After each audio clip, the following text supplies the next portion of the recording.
Donc je vais passer pour la droite républicaine à Guillaume Lepers.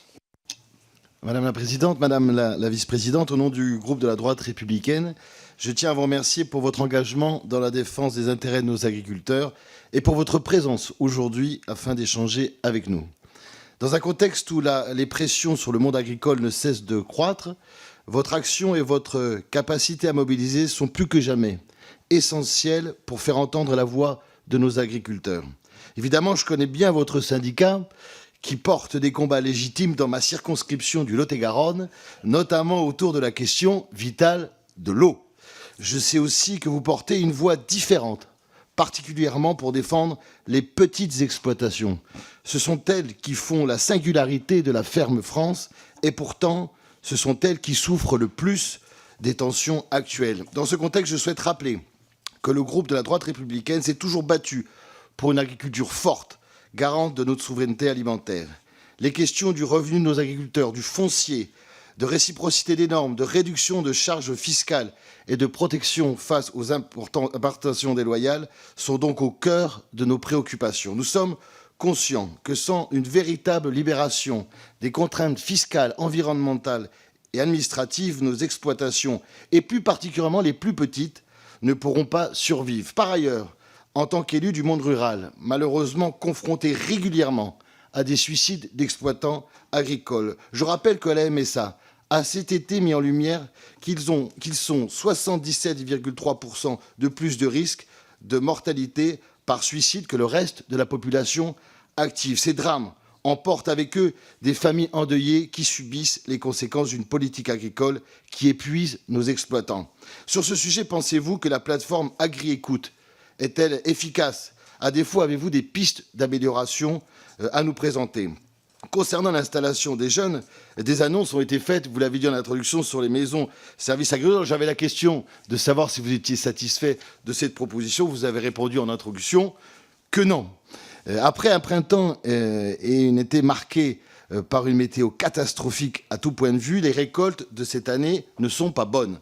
Outre les conséquences directes sur la trésorerie des exploitations, cela pose aussi la question de la protection face aux aléas climatiques. Le système assurantiel a des failles désormais évidentes.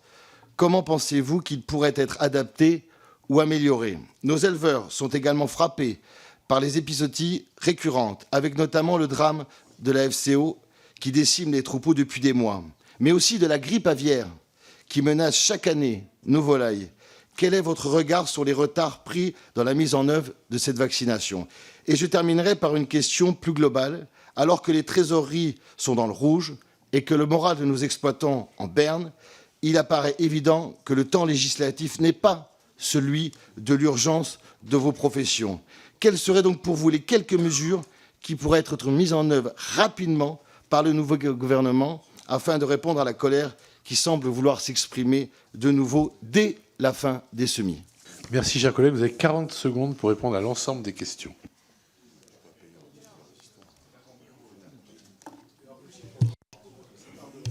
Ah bon. Oui, alors je vais être très brève. Je vais vous répondre juste sur un point sur le système assurantiel. Nous trouvons vraiment que c'est une aberration d'avoir de l'argent de la PAC qui parte dans les poches des assurances privées. On n'a plus de solidarité, c'est le système du plus gros qui a les moyens de s'assurer, qui bouffe le plus petit, parce que vous le dites, pourtant malgré tout, il faut défendre notre système de ferme familiale et des petits qui sont en difficulté, il faut les défendre également. Donc pour nous, le système assurantiel est un système à revoir entièrement, parce que ce n'est pas valable pour les petits en difficulté, et c'est inadmissible que l'argent public aille dans les caisses d'assurance privée. Merci, Madame la Vice-Présidente. Pour le groupe écologiste et social, Monsieur Benoît Biteau. Merci, Monsieur le Président. Merci à toutes les deux de vous être prêtés à l'exercice de cette audition devant cette commission. Vous avez accès... S'il vous plaît. S'il vous plaît. Ah, c'est pas un peu de silence pendant qu'on pose des questions. Même si je suis écologiste, je dis des choses parfois... Voilà. Donc, vous avez axé votre plaidoyer autour du revenu, de la souveraineté alimentaire, ce qu'on peut partager.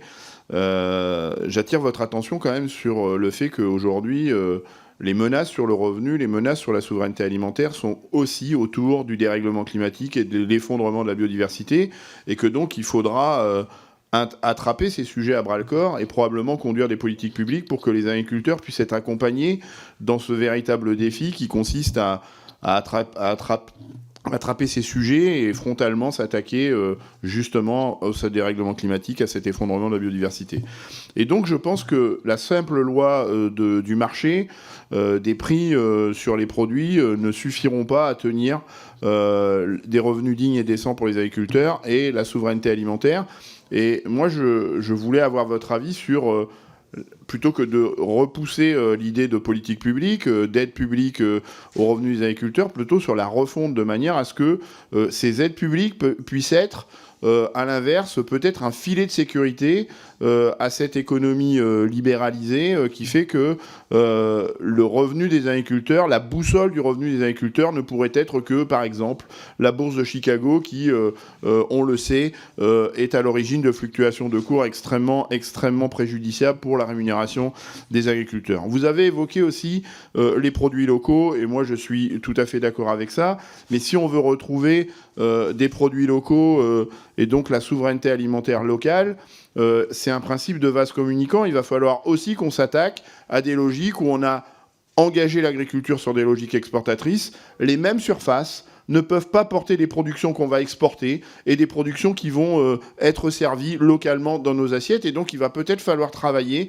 sur la refonte de nos productions de manière à ce qu'elles soient plus orientées vers des consommations locales. Et donc, peut-être s'attaquer à l'accord de Blair House qui, sur les protéines végétales, limite en Europe la surface en protéines à 5,2 millions d'hectares, alors que si on veut trouver notre autonomie protéique végétale, il faudrait qu'on porte ces surfaces en Europe entre 15 et 18 millions d'hectares. Donc on voit bien que là, on a des paradoxes, et ça va peut-être dans votre sens, qui consistent à imaginer, revisiter les accords tels qu'ils sont construits aujourd'hui et qui...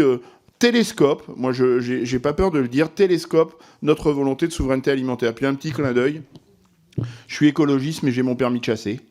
Je ne l'utilise pas parce que j'ai pas le temps pour plein de raisons, mais et donc je vous invite à avoir un peu de discernement. Tous les écologistes ne sont pas forcément des gens qui ne comprennent pas les enjeux des territoires ruraux.